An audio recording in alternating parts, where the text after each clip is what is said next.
Hello everyone, I'm Gokul here and today we have a serious discussion to do about. I have a question. Who said smoking is bad? Come on, I want to know.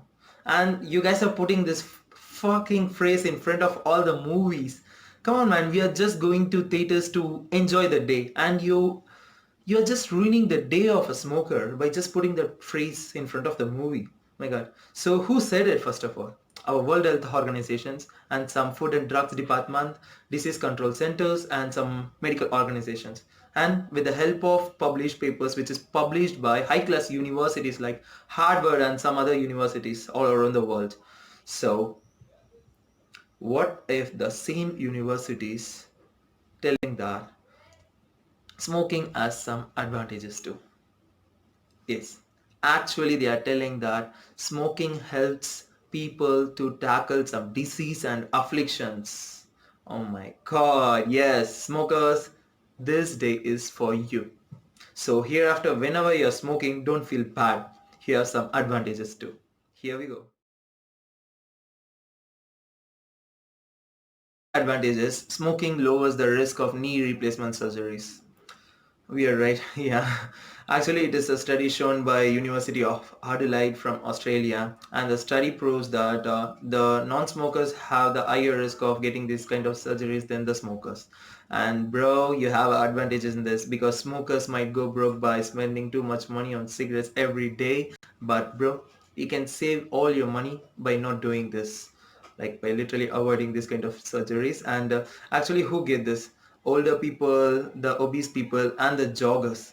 So smokers never jogs, maybe rarely, so done there itself. And actually, you know how it helps. The nicotine, actually cigarettes has nicotine in it, and the nicotine actually prevents cartilages and knee disinfectants, like by not letting the knee to get destructed. Advantage number two, smoking literally helps you to avoid this Parkinson disease. So this study is done by the neurology department of Harvard University, and now I will tell you what is Parkinson disease is. It's just nothing but the shaky hands, the tremor fail, and these people will be having problems when they are talking. They cannot talk fast. They cannot like the movements will be very slow, and these people will be having lot of hallucinations. Yeah. So how it helps? Actually, they will calculate the number of cigarettes you smoke every day and how many years you were smoking. Yeah, like how many years you have been smoking, and it will help you only you quit it, like before a long time, before you're getting this. The advantage number three is smoking helps you to lower the risk of obesity. Yes, actually it is a study done by Yale researchers, and what the study shows that smoking, no, the nicotine is appetite as well as suppressant. I will explain you what it is. Actually, like if you keep on smoking, it will become a diet for you. Like you will be slim forever, and if you leave smoking after like did it too much, you will be fat. It will make you. It will like it will become an appetite to make you fat also. So it is a disadvantage. Yeah, but you have advantage too. You have seen many Western country women have been smoking too much because the cigarette companies have focused those women by telling them that it is a diet and it will keep you slim. And another thing is the smoking will not let you to eat your snacks. Yes, it like smoking becomes a snack for you, and you can the taste of the you cannot taste the food very properly, so you might not eat too much too. Smoking actually helps the clopidogrel to work better. So what is clopidogrel? It is the drugs for heart. It is actually used by the people who have heart diseases to prevent the heart attack. And actually, the this thing is released by the Harvard University, and they were trying to demonstrate what is the benefit of smoking 10 cigarettes per day. And they got to know that it actually stimulates a cell called cytochromes, and this cytochrome is actually helping this clopidogrel to be active in while curing the diseases.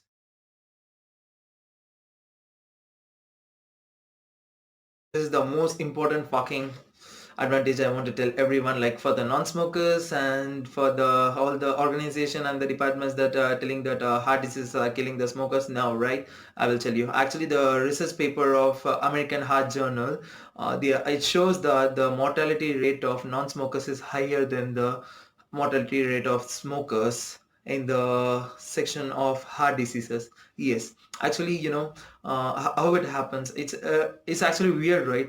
The heart disease, the smokers actually get this heart disease 10 years before than the non-smokers, and when they are getting this heart disease, their heart will be like filled with the plaque and fat. So they do this angioplasma theory, therapy, something like that, and they will remove everything. And when they do that, their heart will be like very young, like they will get it like 30 or 32 like that, and it's the first heart attack, and they will like clear it completely, and the therapy will go very well, and they might not get the heart attack next after that. So if you do that for the non-smokers, they will get the heart attack something like the 45 years or 50 years like that, and they will just fucking die, bro. And this is the biggest advantage, and you can avoid this heart attack later by quitting it.